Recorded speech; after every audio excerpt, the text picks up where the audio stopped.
Welcome back to AM Northwest.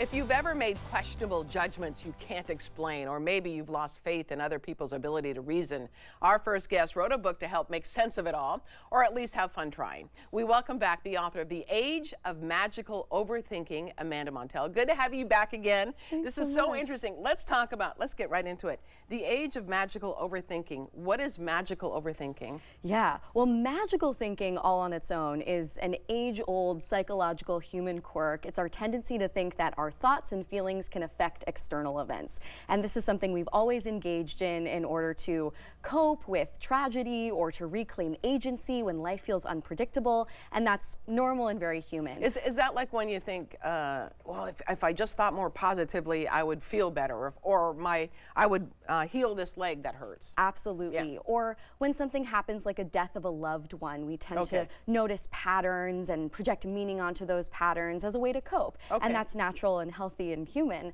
But overthinking feels distinct to the modern age. And so this book is dedicated to different cognitive biases, which are these mental magic tricks that we play on ourselves, these really deep-rooted psychological shortcuts that we've always taken in order to make decisions, to make sense of the world enough to survive it. But we're now applying these cognitive biases to more abstract problems involving technology and social media, and that's causing us a lot of existential pain. Okay, so let's give me some examples. Yeah, so the opening chapter of the book is called Are You My Mother, Taylor Swift? A Note on the Halo Effect, which is a fascinating cognitive bias that describes our tendency to admire one quality in a person and jump to the conclusion that they must be perfect overall. So we like a pop star's music and we jump to the conclusion that they must be worldly, educated, that they might align politically with us. Right. Even though there's nothing to suggest, no real evidence to suggest that that's the case.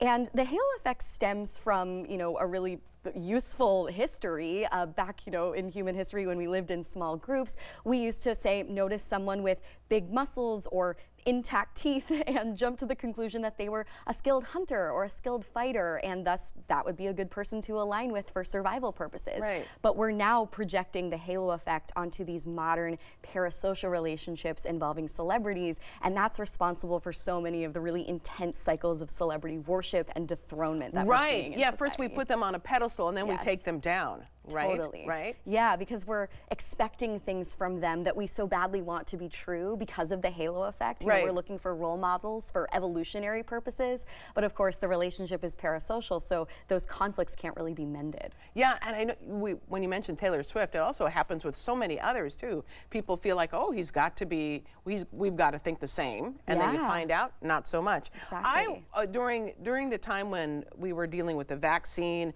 and the pro-vaccine and anti-vaccine, a number of people said, well, I'll do my own research. And that, I thought, well, are you a scientist who's going to, college educated, be able to know everything by clicking on the internet and finding something? That's something you've noticed too, right? Yeah, absolutely. So the argument here is that, more information doesn't seem to be making the world feel like it makes more sense. Right. Like we're living It's not making us smarter. No, it's not making us smarter. You'd think, we're living in the information age. Everything is knowable. Like at the click of a button, you can find out anything. But that doesn't seem to be making us smarter. It doesn't seem to be making us feel better. And so we rely on biases like confirmation bias to help us make decisions. And sometimes we, decide on a conclusion because it aligns with our worldview or it's what our community thinks, and we work backwards to find the right clues to support that argument. And so, when people talk about doing their own research, it's really sort of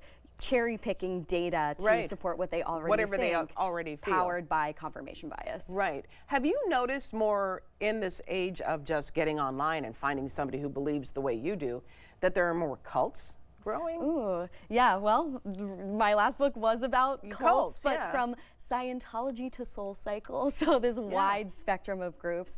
Yeah, I think we're living in a time that's extremely overwhelming. There seems to be an endless glut of information, and not only that, but an endless array of options for where our life could go, compared to 50 years ago. It's like the options for your hair color, your career are seemingly limitless, and that can feel really overwhelming and unmanageable. And so we look to, cultish groups, some of which are really dangerous, some of which are a little more net positive, as an identity template to tell us like where we should go in our life, what we should believe, and that's not always super destructive. Obviously, Scientology and SoulCycle can't be directly compared, right. But it's interesting that fanaticism and, you know, ritual is emerging in so many sort of secular places that you might have once associated with fanatical religion. Well, it seems like we're able to make these giant leaps. Like I think of QAnon as a more well-known cult, yeah, and they have such bizarre beliefs, and yet people believe them.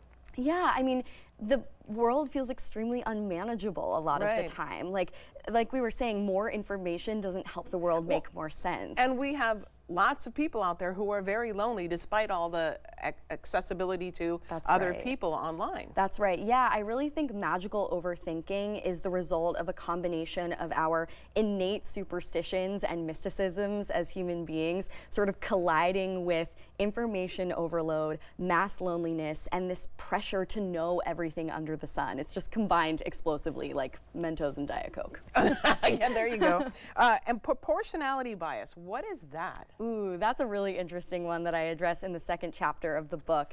So this is the cognitive bias that underlies a lot of conspiratorial thinking. Oh, right. It's described by our penchant to think that big events or even just big feelings must have had a big cause. That's the only way that makes proportional sense. So the pandemic strikes, for example, that is such an overwhelming, intense global calamity. It couldn't have been the result of a bunch of small random misfortunes. It had to have been engineered by a government on purpose. Right. That's the only way this makes proportional sense. Right. It's a way of misattributing cause and effect. You know, like we sometimes don't know the cause for certain effects, and that doesn't feel good. That feels unpredictable. And so we infuse some kind of cosmic logic into it. Another example would be, you know, Princess Diana's death. That is such like a freak accident. It couldn't have just been an accident. The royal family must have killed her. Like we tend to infuse intentionality into events where there maybe wasn't any in order to make the world feel more predictable, even if bad, because a predictable world makes us feel more comforted in a way. Yeah. Oh my gosh, you're absolutely right. The book is fascinating, absolutely fascinating. It's called The Age of Magical Overthinking. Amanda Montell, thank you so much. Oh, Appreciate pleasure. it. All right, we'll be right back with more AM Northwest. Don't go away. Great job. Great job.